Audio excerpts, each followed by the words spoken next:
Welcome back to another edition of Lifting Lowdown, the industry podcast brought to you by Lift and Hoist International.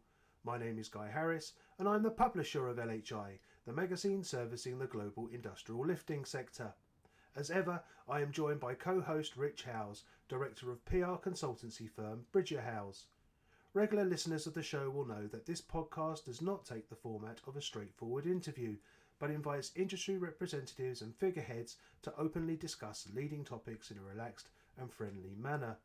In this, episode 16, we are joined by Patrick Clark, National Rental Support Manager of Lifting Gear Hire USA, or simply LGH. Since its launch in the UK in 1970, LGH has grown into a multinational company. As well as North America, LGH also has operations in Europe. Pat started with the company back in 2005 as outside rental representative and has held his current position at the company since 2012. He also sits on several SC&RA committees and ASME subcommittees. Many may also know Pat from his role as co-host of the That's Rigging Awesome podcast, along with Mike Walsh of Dearborn Engineering. Pat joins us today to discuss, among other things, the nuances of rental and renting in the lifting sector. Welcome to Lifting Lowdown, guys, and welcome back, Rich. Hope you enjoyed the month Saujour we both had since our last episode. Yeah, well, I have, because obviously here in the UK, the pubs have been back open, haven't they, since the 12th of the month. But it's been freezing cold. We're only allowed in gardens at the moment, so yeah, kind of I battled through some minor hypothermia and a few hangovers, and but yeah, some semblance of normality, isn't there? So I've 100% embraced that. Yeah, it's definitely creeping back. And Pat Clark, a warm welcome to you, sir. Thank you, gentlemen. Thanks, Guy. Thanks, Rich, for having me on the show today. I would think that a better man would realize they're making a significant mistake by having me on, but you guys are much braver than other folks that I know. Oh, not at all, not at all. It's a real honour to have you. And not only are you National Rental Support Manager for global lifting solutions provider Lifting Gear Hire, or LGH, and I'm sure many people, our listeners included, will know you from that role. But of course, you are responsible for That's Rigging Awesome, another podcast which serves our industry, and we'll certainly come back to that. But it's a real privilege to have you on, Pat. And before we get going, maybe you could just fill us in a little bit about your role and a little bit about LGH as a company too, please. Yeah, thank you. I'll start with LGH as a whole. A lot of folks are more familiar with LGH in the European markets. Back in 1970, they started with literally that story of one hand chain hoist, out of a very small area, and to that point, they continued to grow, and they had their sights set on the United States, which is such a rich, diverse market. And we opened up our doors in 1990 and haven't looked back.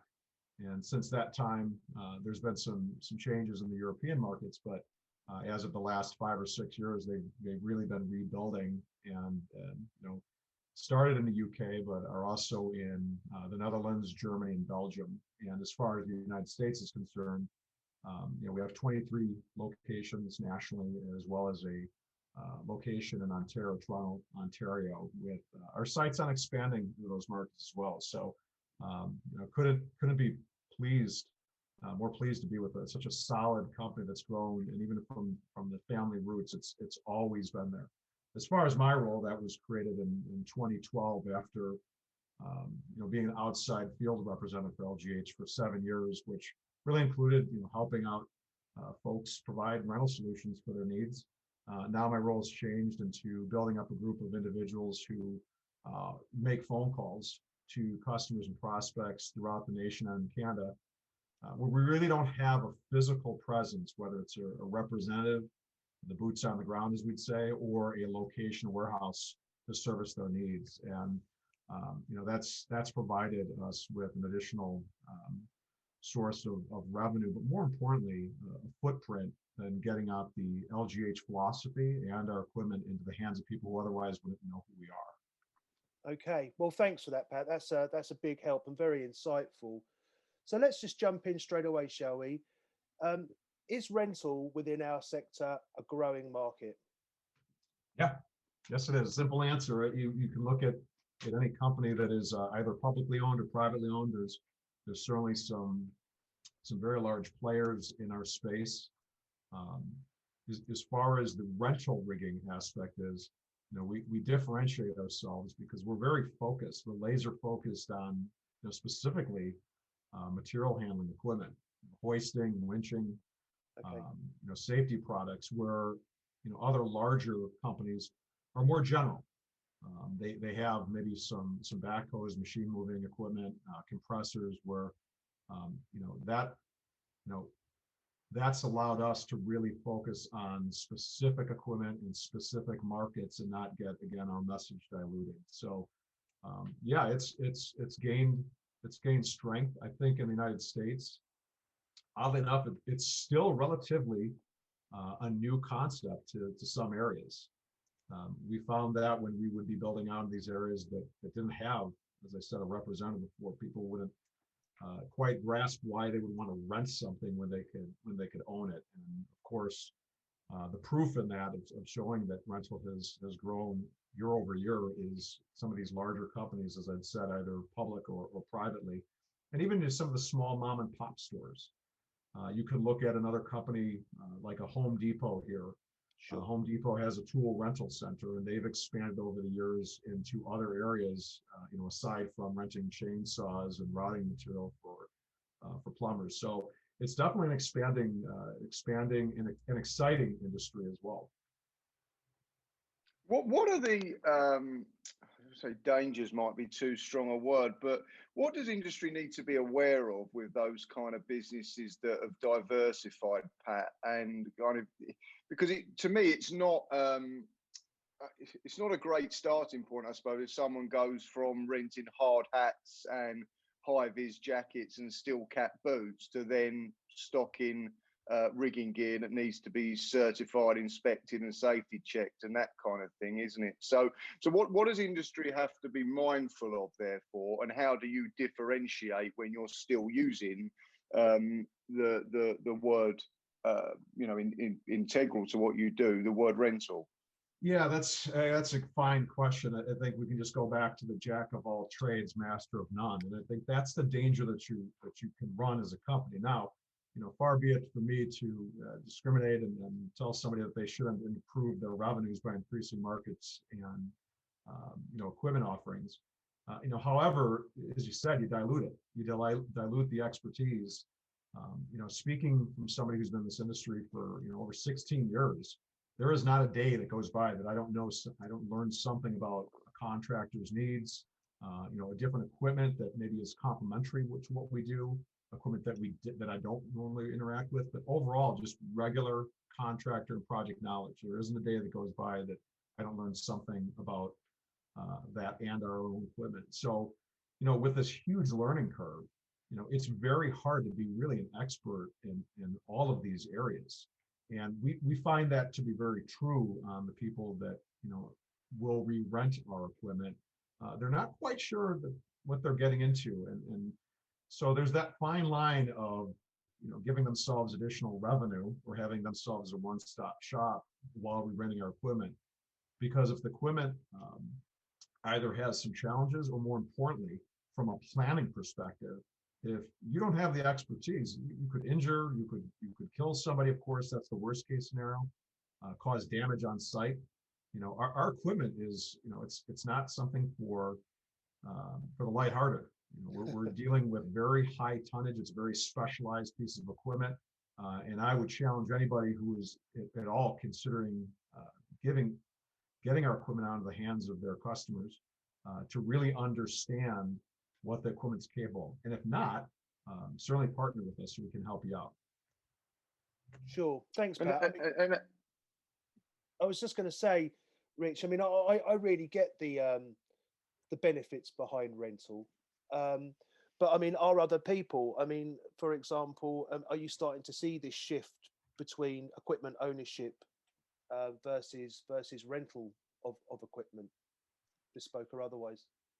Yeah, at the end of the day, if you're a mechanical contractor, if you're in the business that requires the use and everyday use of hoisting equipment, you have to own hoists. You have Sure. to. You can't you can't just rent those from us. Now, we do have annual rental contracts with some folks that choose to do that.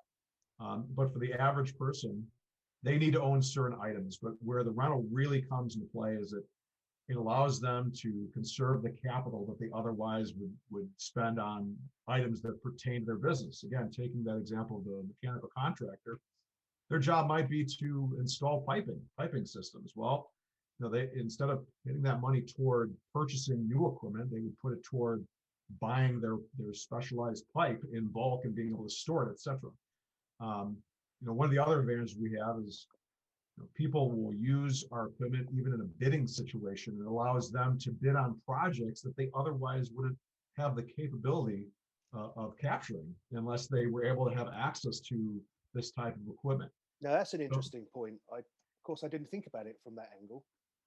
yeah, it's something that I think is it can't be understated because especially in tougher financial times, what you see is these larger contractors when their business dries up, especially the last 13, 14 months, they step down a notch. They start taking projects that would be, for lack of a better term, would be below what they would normally go after.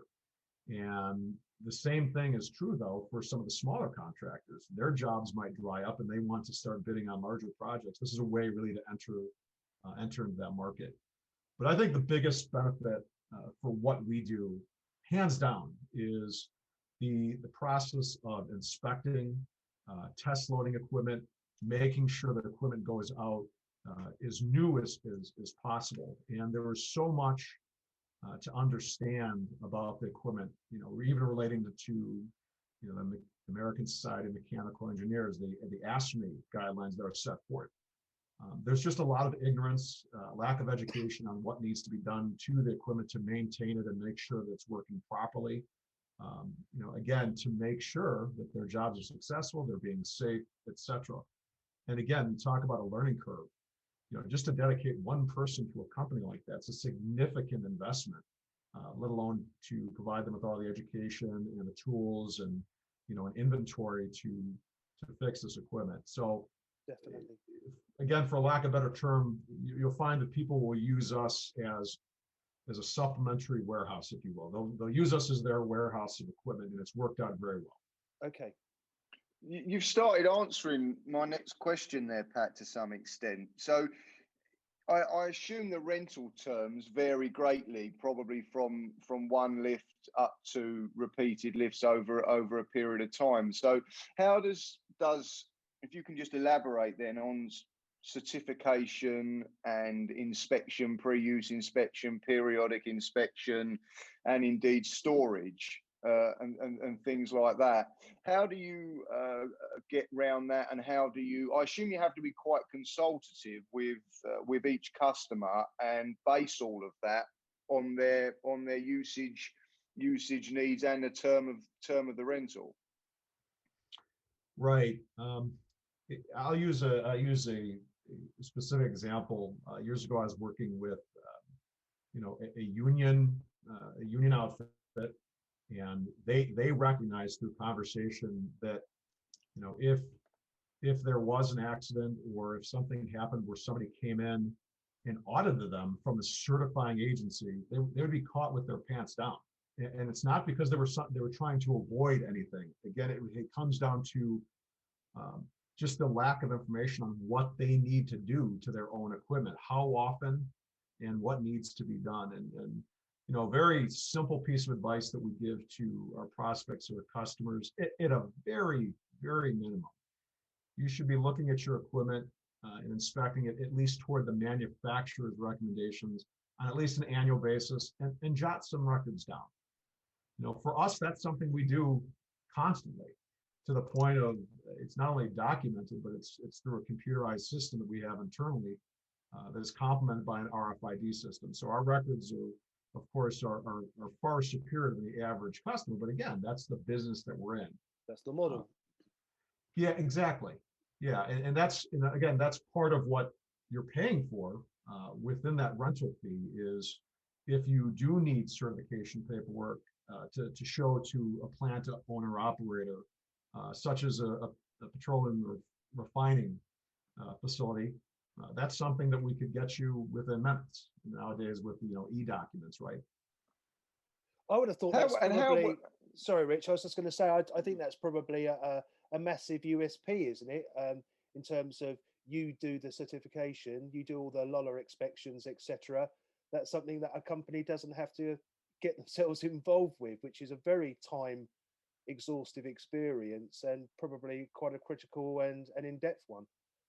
Right, and it's a significant cost. If I look at the average equipment manager of this mechanical contractor, it's not just hoisting equipment or winching equipment. He has welders, right? He has grinders. He has extension cords. He has any item or any piece of equipment, all the way down to safety harnesses that they have to inspect and they have to make sure they're keeping track of. We're fortunate to be able to give this and offer this service to customers to take it off their plate. It's like a lot of things nowadays. Take an app, for example, right? You're paying perhaps $2.99 a month for an app to hopefully help you out with dating or whatever it is, or meditation, whatever it is. Swipe left, Pat. Swipe left. Swipe. I don't even know what that means. Swipe left. I'm only swiping right. So what I really liked, just going through the LGH website again, I came across safety should never be a second thought on site. And, a simple few words, a simple sentence, but it carries such meaning. I mean, that's the ethos, that's the philosophy at LGH, is it? It is, and shy of being cynical, the fact is that in the construction world, safety does not get put first all the time. I think if people are really honest with themselves, when it comes down to it, everybody has pressure on them to perform, and whether it's to complete that job, come in on time under budget, to look impressive to their customer for the next job, it doesn't matter. And sometimes, safety gets sacrificed. We live in a world, and as humans, we are imperfect and we make mistakes. However, going back to that service, that's something that's really important to us. We understand the importance of making sure that something is prepared properly to the specifications of the customer's needs. And once we perform to expectations, that of course builds up confidence and that repeat partnership with that customer. But it's a significant void out there. It doesn't matter really what the subject is. Unfortunately, safety does get sacrificed here and there. And if we can help, make an impact on that for somebody, especially with our line of work, we do that successfully to the point that we've never been held liable for any type of accident in the gosh, what is it now, since 1990? Is that 31 years? I'm no mathematician. So that's been quite some time. It's not that accidents haven't happened, but it's been found that we weren't at fault. User error over. Yeah, that's correct. Yeah. Can you learn things from the condition of your equipment, Pat, as it comes back? Can you use that as a signpost to how well for the benefit of our listeners, Pat's cracking up at this stage. Absolutely. I think that says everything. I remember a specific conversation with a customer, and I told them exactly what had happened and what had how they had caused damage to a particular item. And he wasn't the person that was on site; he was the superintendent. But I explained to him. I said, "This is exactly what happened, and how the damage occurred." Now, we don't take that personally. We don't take it personally that our equipment gets damaged. But what we do take personally is if we can help a customer after the fact, when we see something, help them avoid it the next time. That's a learning opportunity.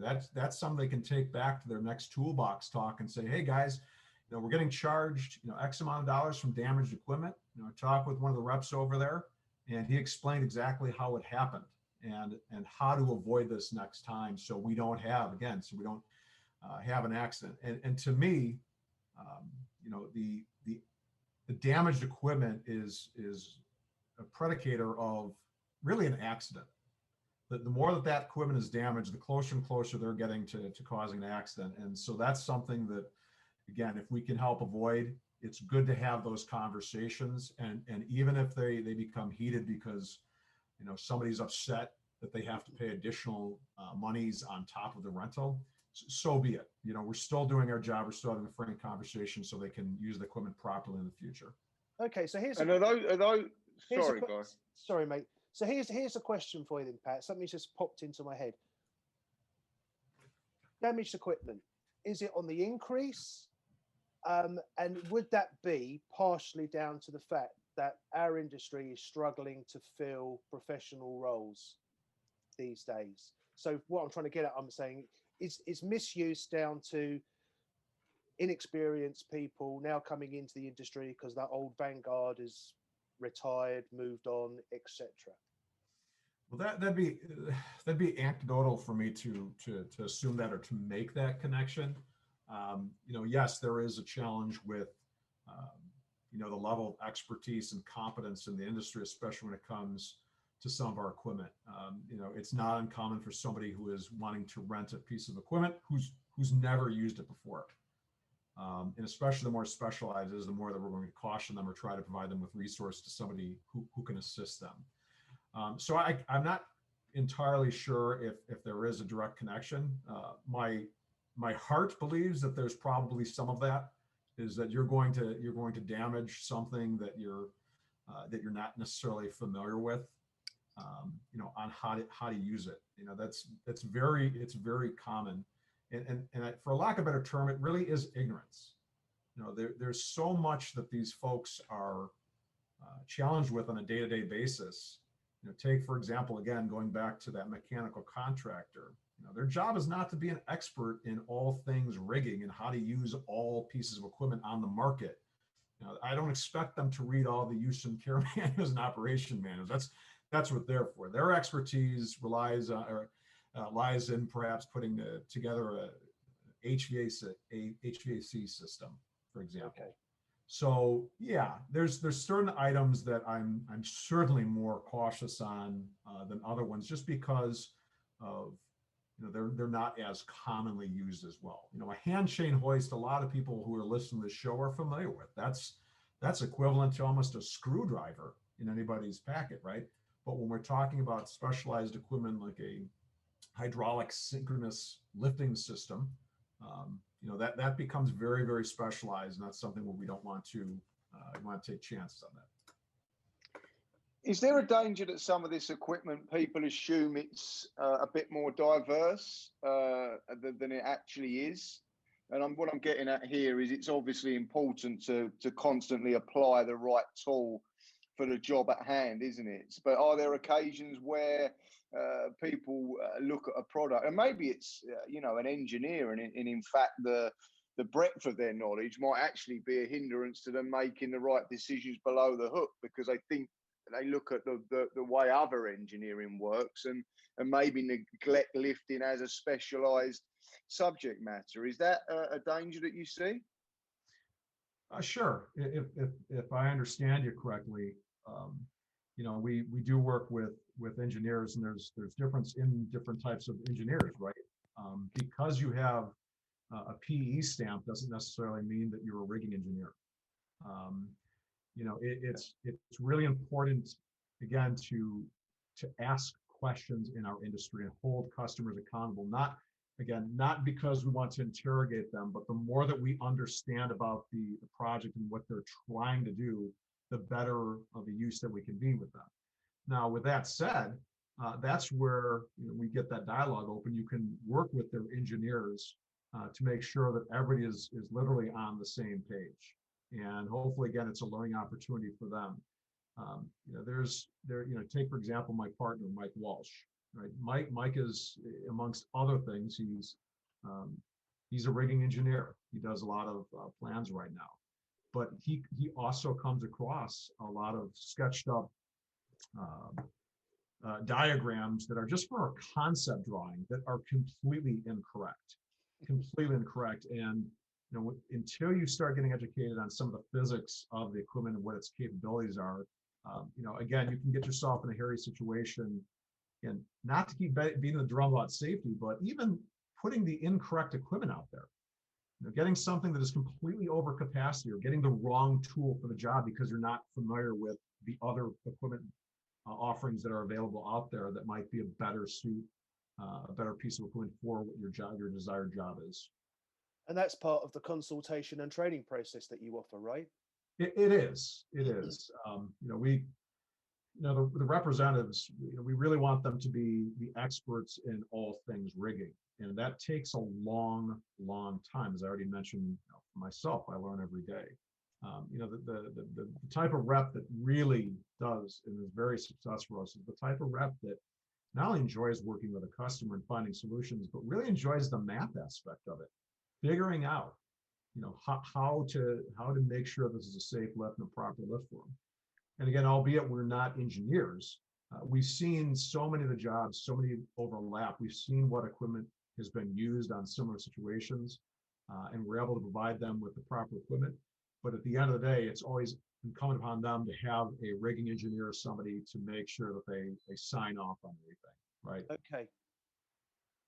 Are you are you seeing any sort of trends at the moment, Pat, in the equipment that you're leasing out, you're renting out? I mean, is there a particular type of equipment that seems to be rented out more often than not for any particular reason?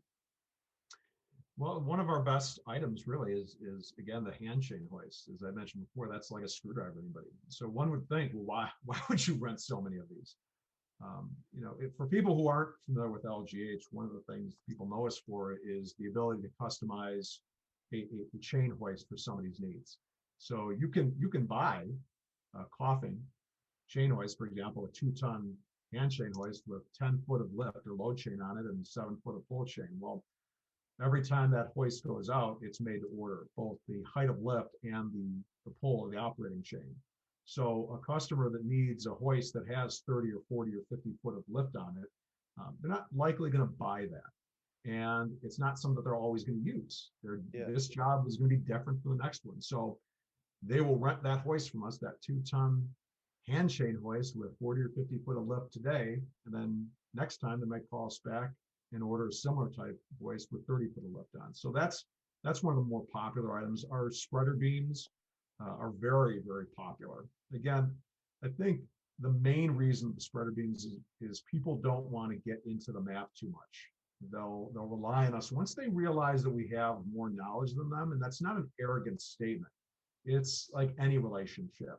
You form these relationships in this industry and you're only as good as the people who you surround yourself with, right? Sure. A lot of ego in here, but if you can check your ego and learn from other people, you're going to be more successful. And I think that the people that we partner with can recognize, wow, this guy knows a lot about rigging.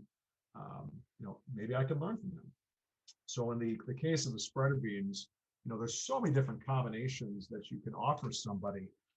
But those are, quite frankly, are an extremely high capital output expense for these companies. And if we go along with what I just said about the customization, they may need a particular capacity and length beam on this job, but the next couple of jobs, it's completely different. They need maybe a larger beam, a longer beam, et cetera, with higher capacity. And so because of that, in addition to trying to find a place to store some of this large rigging, those are probably the two most popular items that we have going. And I think they'll always be. So just to talk about that customization side of it, then Pat, who identifies that need? Do they try and acquire a standard product and shoehorn it in and you stop them? Or do customers come with you specifically with exactly their capacities, height of lift, environment? I suppose your answer could be it's always different, but just give us an appreciation, if you can, of how you arrive at that customized solution. Sure. We can have customers either calling in or emailing in requesting quotations, and they may be very brief about what they're looking for. They may have the confidence and the bravado to say, this, I need this model, I need this length, I need for it to be delivered in 2 or 3 days. And given the speed of our industry and how many calls that we get, we don't always have the time to really dive too much into what they're trying to do, especially if they're They're very clear about their time of, hey, we know what we want. However, I always encourage when talking with somebody is, again, the first question is, what are you trying to do? Send me some prints, whether they're the blueprints of the vessel that you're trying to lift and how you're looking to lift it, or even a simple drawing. I don't care if the drawing looks like it's from a second grader. Just as long as I have an idea or concept of what you're trying to do, that's really going to help. Yeah. So it goes both ways. It's the type of people that will call in. They feel confident what they know what they want and want delivered.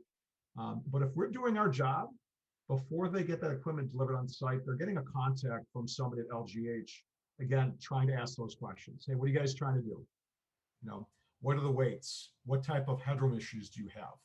What do your time frames look like? Do you have other vessels coming in? I mean, the questions are endless, Rich, but it's enough to start the conversation that there are plenty of times where the customer understands, gosh, maybe we did get something that we didn't need, or maybe we do need some extra equipment on here. And now there's time before our lift to get that equipment out here and supplement our needs. So what about critical lifting and lift planning then? Is there a role there for rental and LGH? That's $1 million question. How far do we want to get away from what we do? We've always maintained that our main business is to rent. It is to rent equipment that falls under 6 major headings. And so when we talk about engineering, we've batted that idea around. Is it important? Is it something that we would consider getting an engineering department? And at this point, it still seems best to stick with what we know, and not to get outside that boundaries, right? There's plenty of examples of businesses where they were very, very good at their one product. They start expanding to something a little bit outside there, and didn't always work out so well. But the good news is that we've been in business long enough, and we have enough folks out there that we've developed relationships with engineers that if you need to have something drawn up and stamped, et cetera, we can refer them because we do have those type of relationships. So, the short answer is it's not something that we do. We don't do the engineering, but we have enough knowledge that we can get them very, very close to point B, from A to B. We can get them very, very close as far as the equipment used for a job. Again, that's safe, that's appropriate, is the right size, capacity, et cetera. And then once they go to the engineer, they're just getting an official stamp for it. So, okay. Thinking about the pandemic, Pat, I mean, it's obviously affected some end users' capex. I mean, has this played into rental companies' hands? Has COVID been kind to LGH and rental as a whole, do you think? Yeah, yes and no. A lot of it is dependent upon local markets and the geography. In the United States, if you were to look at the United States as a whole, certainly the southern states were more reasonable and flexible in shutting down certain areas of construction, whereas up north it wasn't that case. So we really had to focus on other areas. So if job sites were shut down, we had to focus on perhaps maintenance projects that were necessary. That it didn't matter if there was a pandemic on there. You still had, for example, you still had to get electricity onto the grid to supply electricity. Yeah. So, it really affected us, I would say, for the first few months, because what happened is once almost the entire country shut down from a job site standpoint, the first thing that happened is we started receiving this influx of equipment being taken off of rent or off hire. And that usually is for any rental company, is that repeated turnover rental that you so rely on. And once that stopped, that was a big hit, for us as well as other companies in their budgets. We've slowly gained back some of that, some of those projects. We're hearing less and less of people saying COVID, right, or pandemic, especially in the last couple of months. You don't hear it as much. I will say though, Ontario just as of April 3rd went into another 28-day shutdown. Yeah. That's a significant impact. And shy from saying that our business and our representatives up there are struggling, they're certainly not happy, because they want to get out there and service their customers. Like a lot of folks, they want to get the economy and do what they can to participate in the economic growth of their country or in the United States. So when you have these hindrances, quite frankly, as a business, we have to find it elsewhere. It's not a choice. We have to now take the time and allocate it toward either other projects that we didn't dive into before, or other things that are going to strengthen us, like training. This has been a decent time to train, while it's been much slower. Well, you've also had a change of administration, of course, over there, and I think I asked Doug Stitt this possibly, but I mean, has the change of administration and maybe the shift away from fossil fuels towards things like wind energy, for example, has this been beneficial to LGH and the industry as a whole, as you see it? Well, in my opinion, coal was dead in 2008. Yeah. Yeah, 2008. I mean, that was part of the campaign, was to steer away from fossil fuels. And once President Obama took office, that was very apparent. Not to say that there's not coal facilities still out there. There are, and it's still an economical way to produce electricity. The fact is, though, is that there's a lot of units and entire plants being shut down and mothballed as the years progress. We're of course exporting more coal than we used to, but to answer the question about wind energy, in the United States, that's all but 100% subsidized. That anybody who's made those, at least in my conversations, has stated very clearly that if they weren't subsidized, they would have never been built. Yeah. For us, it's not a huge market from a standpoint of construction, because once someone's doing an entire farm of windmills, they usually have equipment that they're going to. They're all the same windmill. Everything is identical, so they can afford to have and make an investment into bars and slings, etc. Yeah, it's cookie cutter stuff, isn't it, in some respects? Exactly. Yes, and I would say that's the same thing with the type of cranes that are out there. Mattings. A lot of the equipment is very similar for that particular project. So it has, like I said, in my opinion, that's been 13 years. So that to me, that's not a surprise. You have to stay ahead and look for where the markets are heading and where we're needed. There are still plenty of people out there that want to focus on coal, and that's okay. But for us, we have to be able to look for and have that vision to see where we're needed next, to not only sustain our business, but again, to get ahead to help out the customers. Because at the end of the day, without customers, we're not in business, right? So it's about them. Just quickly, Pat, just as a bit of a side, I know Guy wants to talk about the Rigging Awesome podcast with you, but how is social media helping and hindering us here in our quest to be safer? And I asked that specifically with reference to kind of the rigging police, if you like, where you look at a photo on social media, on LinkedIn, and you've got, dozens of people commentating underneath it, all kind of pointing out different things, some with the credentials to commentate on the subject, others less so.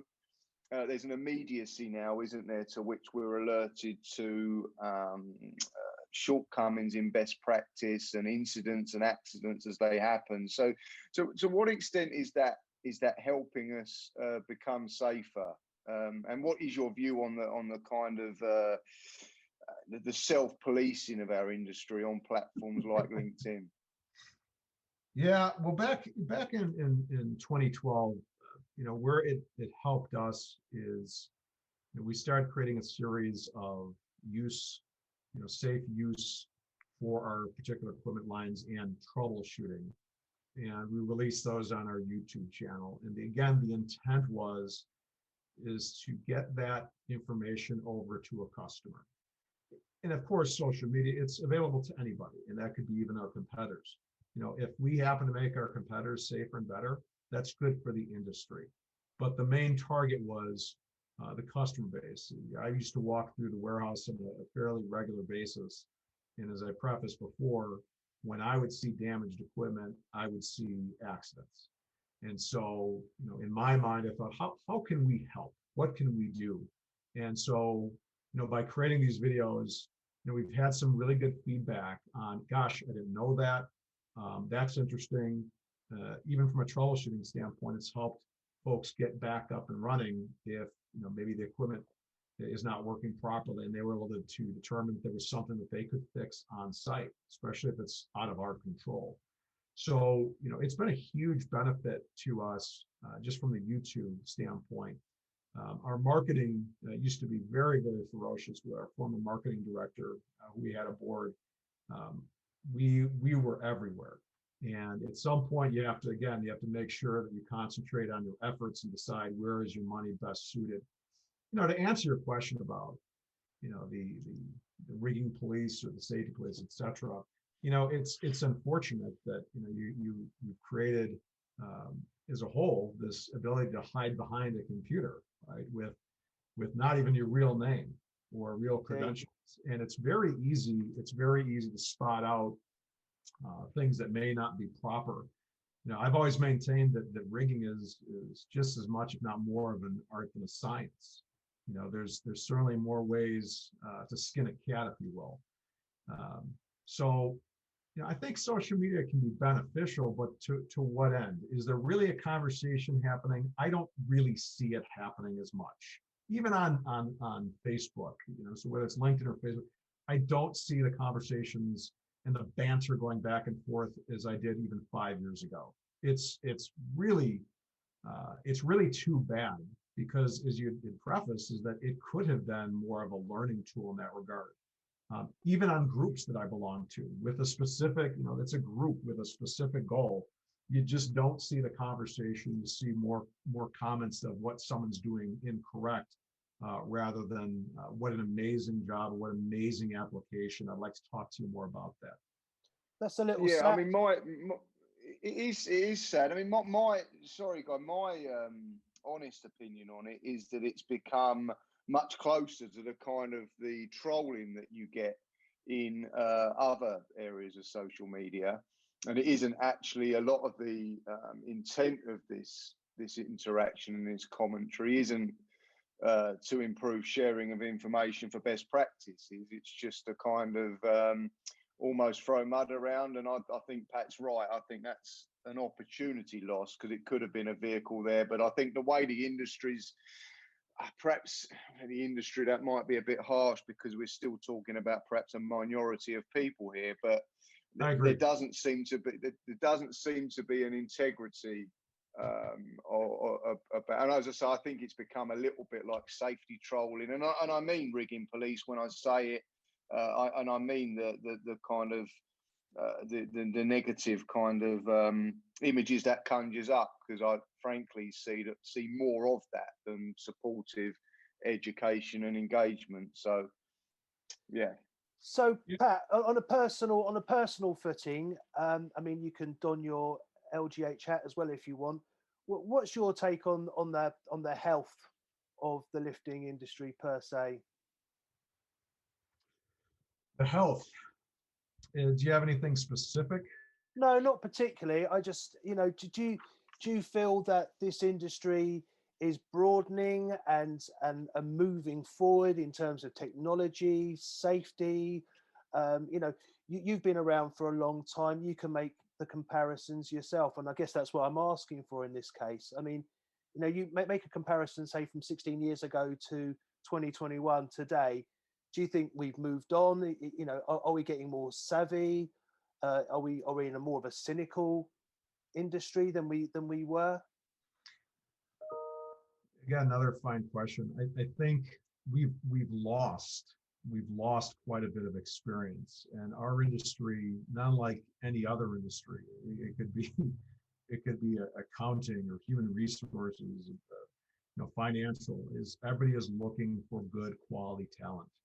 And unfortunately, and I'm sure it's That's probably worldwide, maybe right?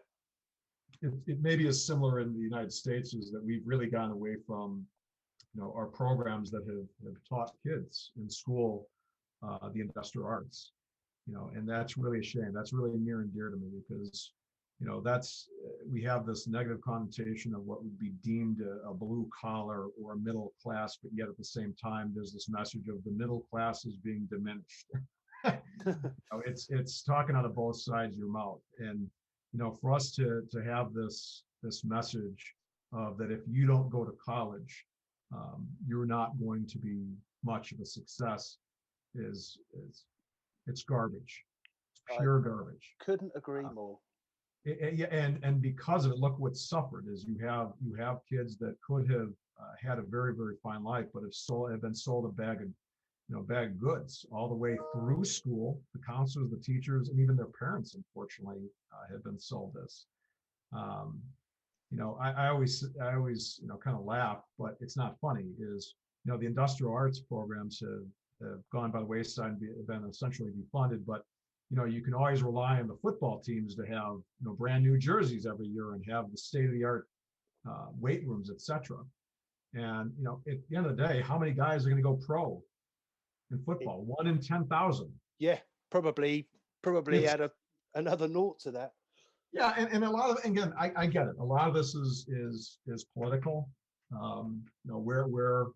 Where these funds are directed, but the message does need to change, and I hope to be a part of that.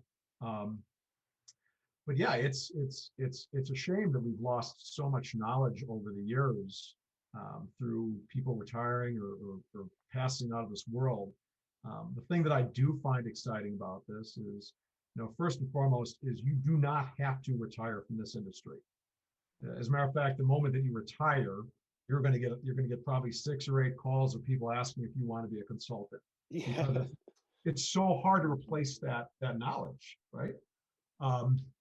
The other part is, the technology of this is moving so quickly, and it doesn't affect what we do at LGH as much as the industry as a whole. It's really exciting to see, companies have, the virtual reality, the augmented reality type of training programs, and that goes across the board. It doesn't matter if it's a man riding lift or articulating lift, or an earth moving machine, a crane. It's really exciting to see that. And for someone to get trained in that, that I think that has shortened the learning curve and has strengthened the skills. But again, it's not about, I think, to me, is where the technology is at, is where's the employees at? Where's your labor force to actually get trained on this? So that's my biggest concern, is we don't have a bumper crop of individuals who are banging down the door to get our industry.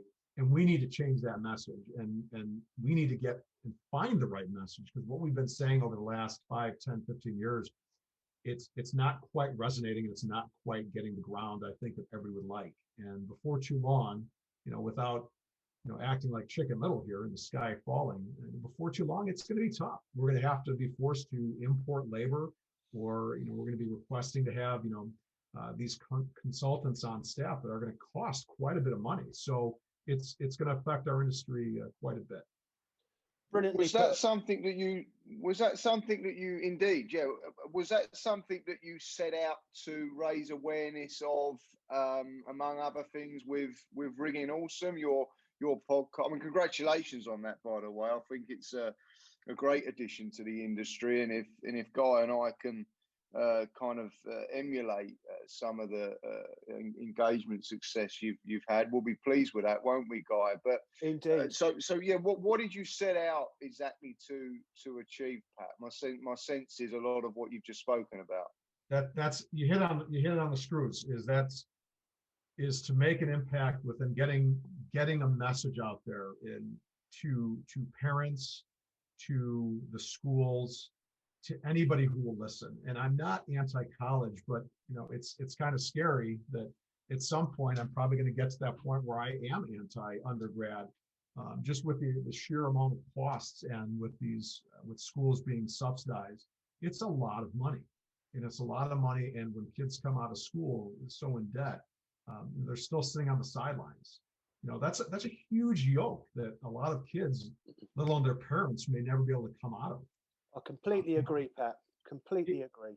It shouldn't be incumbent upon parents, in my opinion, to have to sacrifice their quality of life or their retirement, to pay the education that's really is just based in primarily in theory. And I'm not, of course, I'm excluding the professional degrees where it's a step to a means to an end, right? But for somebody who's graduating with perhaps a sociology degree to enter our industry, that does nothing for them.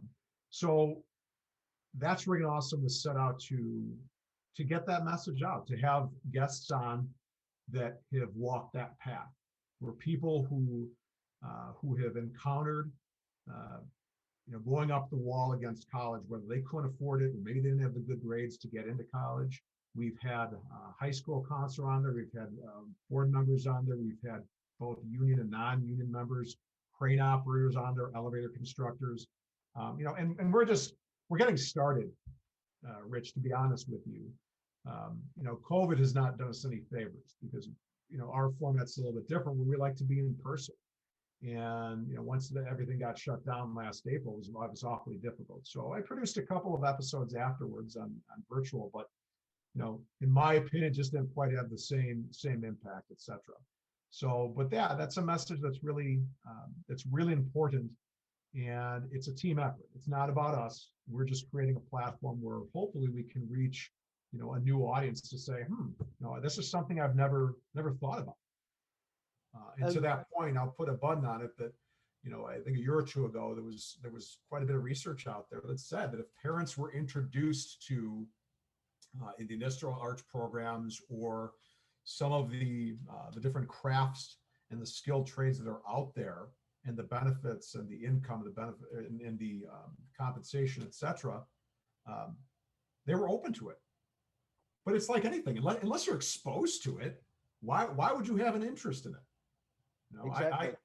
I don't have any interest in programming a computer. It's also because I've never been really exposed to it. And I doubt it. With my personality, I probably wouldn't be interested in it. But I, again, I can appreciate just the idea of exposing people. And sometimes that's what it takes, is somebody to be open and schools to be open to having a different message other than college. Because the last time I checked, and I'm walking through my alma mater, high school, I saw a board at the end of the year highlighting all the students and what Ivy League schools they were going to.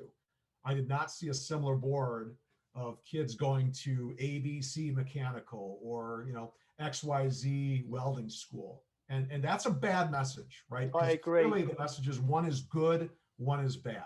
Yeah, it's the thought that this, if you fall into this sector or this side of the fence, it doesn't carry the same gravitas, when indeed the lifting industry is a critical and vital industry and used in just about every industry segment going. I mean, it's just insanity, really.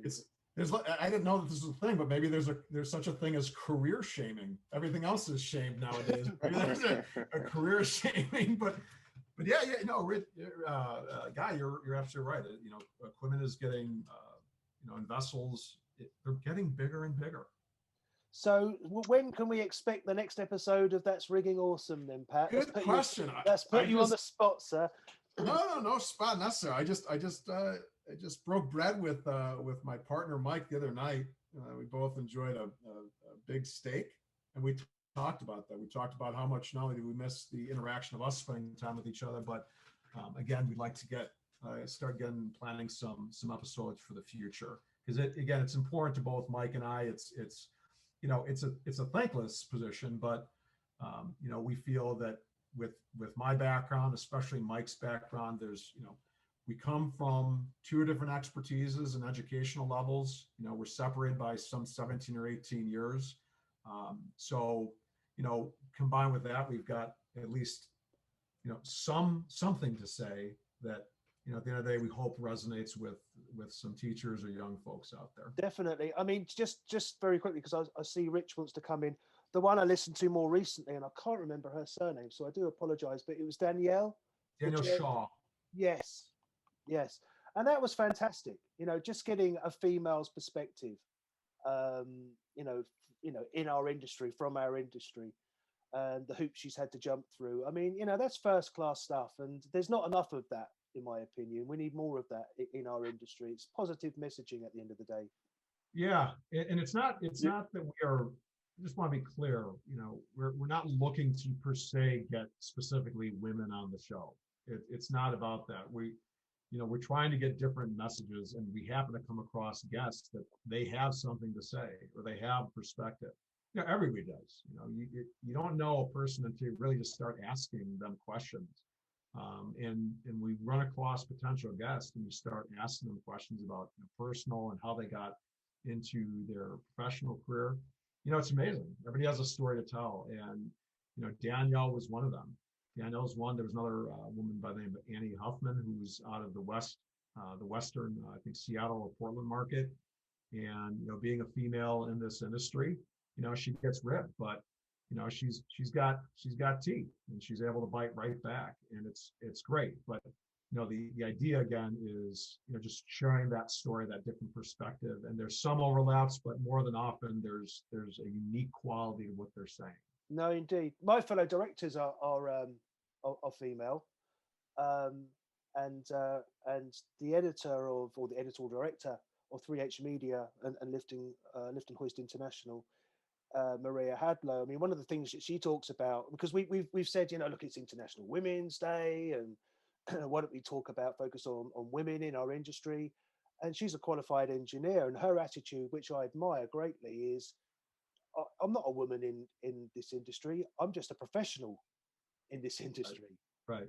And I think people need to get with that ultimately. Yeah, I have pretty strong views on that. I don't believe in forcing in industry to to have a certain amount of women per se.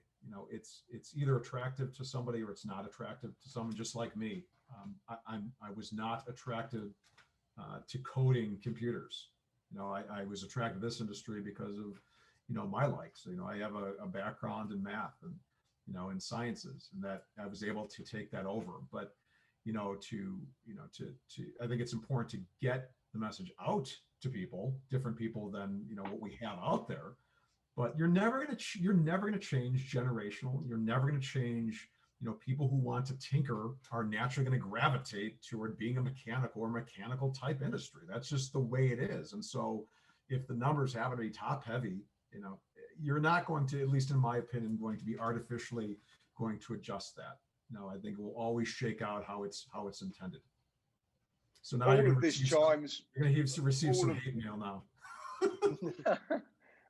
all of this chimes with Global Lifting Awareness Day, Guy, doesn't it? Oh, absolutely. I mean, I hadn't forgotten about that, of course. I'm sure you're aware of it, Pat. Global Lifting Awareness Day, or GLAD for short, coming up on the 8th of July, which is intended to be a global push to bring the awareness and the critical nature of the lifting industry to end users. And that could be governments too, of course. People who just don't get it, people who don't understand the necessity for what it is that we do. And yeah, so much of this chimes with what we're trying to achieve, and what LEA, the Lifting Equipment Engineers Association, Lifting Engineers Equipment Association, is doing with things like their apprenticeship program at the moment, or the Think Lifting campaign, which is there to really capture interest in sort of 11 to 14-year-olds and promote our industry to them, because I mean they're the future. And actually, going back a few minutes, what we were talking about, I mean, wouldn't it be great if you come into this industry, you land in this industry, say in 5 or 6 years' time, you could probably command just about whatever salary you want, because even more people of that old guard are going to be, they're going to exit left, aren't they? I agree, and I think that Europe has always, specifically your area, I think it's always been good about the trades and teaching those skills at a much younger age than we have over here. The fact is that just a matter of economics. the way I see it going, unless it adjusts, this industry is going to be the people that are making more money. I think when you consider now, again, don't have a specific study, but I have read specific studies that have talked about, all things included with a degree, a lifetime earning, the trades and that person with the undergrad, they're even, they're neck and neck. When we all know that some time ago, the blue collar trades, were under that. At some point, I expect, and this, I don't think this is a big prediction, but I expect the people in the trades are going to be making far more money without, again, the yoke of, this investment or high interest loans out there. They're going to be making more money. They're going to be happier for it. Amen. And then by then it's going to be really interesting to see people breaking down the doors. I mean, I've seen people making career changes, especially over the last number of years. They could be in their 20s, 30s, or even 40s, going from a professional industry where they might have been a banker to now all of a sudden they're a first year apprentice, the elevator constructors union. That's a real thing, right? So, if that's happening, I can only see that strengthening in the future. Well, a friend of ours, Tad Dunville, spoke about that, didn't he? On one of the lifting Lowdowns we did a few months ago, Rich. Talking about a friend of his, I think he had a banking or some lawyer background, and he just was like, do you know what? Sod this, I'm going to go back to my dad's materials handling company, and doing very well out of it. Thank you very much, and probably a lot happier and has a lot more free time. Yeah. Well, look, unfortunately, we've come to the end of our episode, Pat. Just to say to our listeners, if you're not familiar with That's Rigging Awesome, you don't know it, then get to know.